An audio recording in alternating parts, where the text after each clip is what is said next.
Don't let one bad leg haunt your parlay. Parlays turn into payouts, and now even near misses won't haunt your bet. The NFL season is here, and DraftKings Sportsbook, an official sports betting partner of the NFL, is rewriting the rules with Ghost Leg, a new game-changing promotion that turns close calls into cold, hard cash. Best of all, it's available to all DraftKings customers.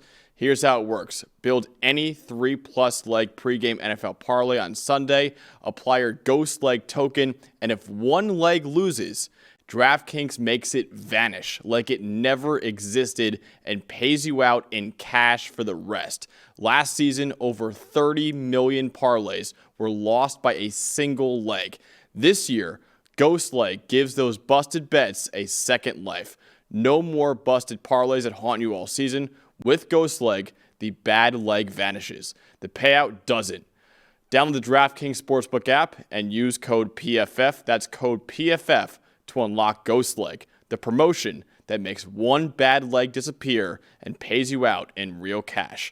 Ghost your losses, get your payout in partnership with DraftKings Sportsbook. The crown is yours.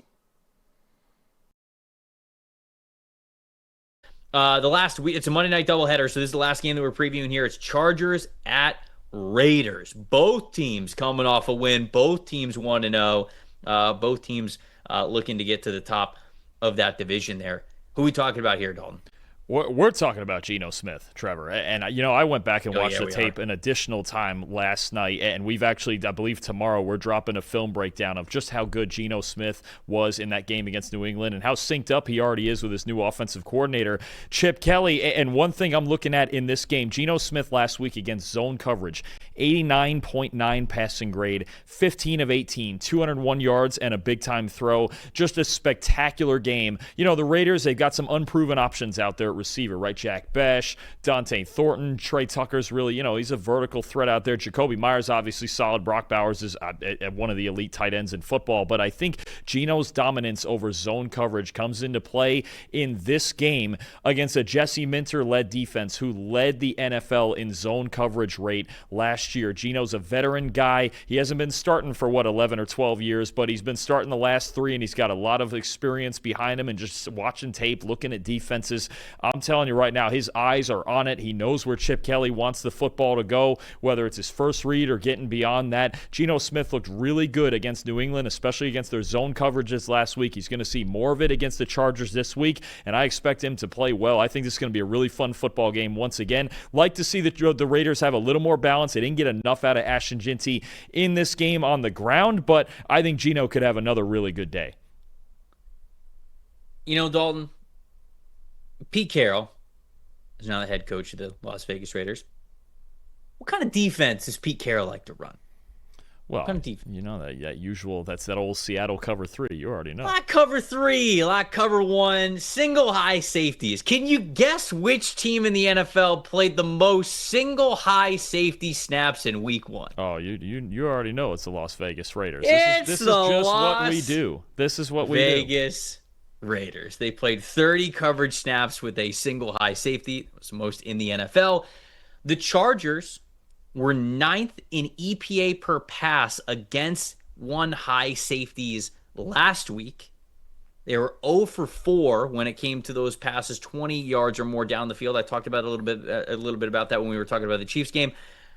But Herbert did have that big time throw. And a lot of those passes, I can't remember exactly how many. I think it was 3 out of 4. I think so. Were against single high coverages. And when you have a quarterback that has the arm talent that Justin Herbert does, and more receivers now to be able to throw the ball to, that is a coverage that you can often attack. Because why did the popularity of single high coverages go away? Well, I guess there's a lot of reasons. I don't mean to oversimplify it, but a main catalyst, after being such a staple of how you play defense for 10 years, really, it felt like, from 2005 to really 2016, 2017. It felt like it just cover 3, single high. Like, that was how you play defense. You could have another player to be in the slot or in the box or everything. It gave you so much freedom. But then all these alien quarterbacks started coming out of nowhere. Josh Allen, Justin Herbert, Patrick Mahomes, Joe Burrow, Lamar Jackson. Like, all of a sudden there's these guys with these howitzer arms that are throwing the ball so fast with such great anticipation, and these receiver playmakers are getting faster and more vertical as well, just offenses in general, that all of a sudden you couldn't really just play with one single high safety back there because they would be able to find where the holes in coverage were. Pete Carroll staying true to it. And the Patriots were not able to take advantage of it last week, obviously, with the Raiders getting the win.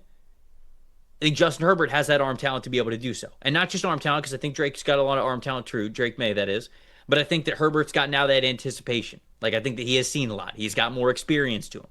And if the Raiders are going to continue to play that style of coverage, I think Justin Herbert now not only has the arm talent, but also the offensive weapons to make it pay. So, because of that, I'm taking the Chargers in this one, 24-17. Who do you got in this one? I also have the Chargers 27-23. I think we could get a high-scoring game. I do expect both teams to play well. The Raiders' defense looked better last week than I thought. I just think that New England offense also is still very, very young, and the Chargers and Justin Herbert, man, he was in command. I think that's the big thing, command of this offense, and he just knew where he wanted to go with his eyes. He knew when to take off and run when he needed to, especially the play at the very end there. I think Justin Herbert's so in command of this team right now. They're going to come out with a relatively high-scoring win. This is going to be a fun football game because I think the Raiders' offense and the way Geno Smith played on Sunday, very, very exciting stuff. I think the team that finds balance in this game is going to win. Whether it's and look, I didn't even think about it. We got the first-round running back matchup between Ashton Jeanty and Amarian Hampton. We'll see who wins that battle. And when you were talking about Pete Carroll and the Seattle 3 and all that, you almost forget. And it feels so long ago now. You're getting on 10, 12 years ago now that used to have all those great battles between Jim Harbaugh and Greg Roman on one side in San Fran, Pete Carroll and the Legion of Boom on the other side. You almost get flashbacks to it. It's not quite as flashy yet as those matchups that we would get in NFC title games and things like that, but this is going to be a fun football game. I'm taking the Chargers on the road, but it's going to be really close. Yeah, it better be a good game because I'm going to be up until like 1:30 watching the end of this one. So if we're what else are you going to do? We got nothing else to do during this time of year. You're not sleeping. I know that. You've told me before. You're not sleeping, so we might as well be watching games well past midnight on the East Coast.